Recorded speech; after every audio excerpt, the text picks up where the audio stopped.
महिनावारी नसुकेको मान्छेहरूको चाहिँ नि महिनावारी भएको चौथो दिनमा, किनभने चौथो दिनमा त सबैजना नुहाउँछ नि त, जे भए पनि नुहाउँछ नेपालीहरू त, नुहाउनै पर्छ, ननुहाइकन त चोखिँदैन होइन त।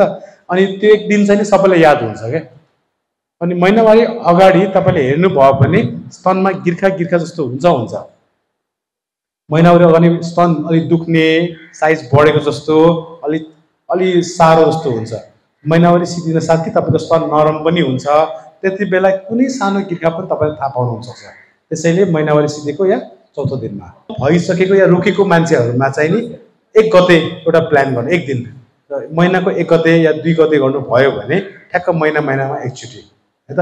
हरेक दिन जाँचेर थिचेर फेरि आया भनेर आउने होइन। अहिले त आज जाँदा आया दुख्यो भन्दै फेरि भोलि पुग्नु होला हजुरले है त। महिनाको एकचोटि मात्र है त।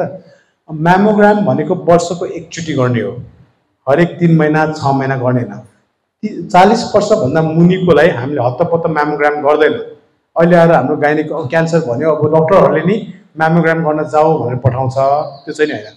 हामी 40 वर्षको मुनिलाई म्यामोग्राम गर्दैन। किन भन्दाखेरि उनीहरूकोमा म्यामोग्राममा केही पनि देख्दैन, उनलाई भिडियो एक्सरे नै गर्न भन्छ है त, अल्ट्रासाउन्ड भन्छ हामीले। सो तपाईँलाई 40 वर्ष नागेपछि मात्र हामी त्योभन्दा सानोलाई गर्नु पर्यो भने हामीले हेरेर अनि मात्र प्लान चाहिँ नि गर्छौँ। तर 40 वर्षको माथिकोलाई मात्र म्यामोग्राम गर्ने हो, त्यो चाहिँ वर्षको एकचोटि।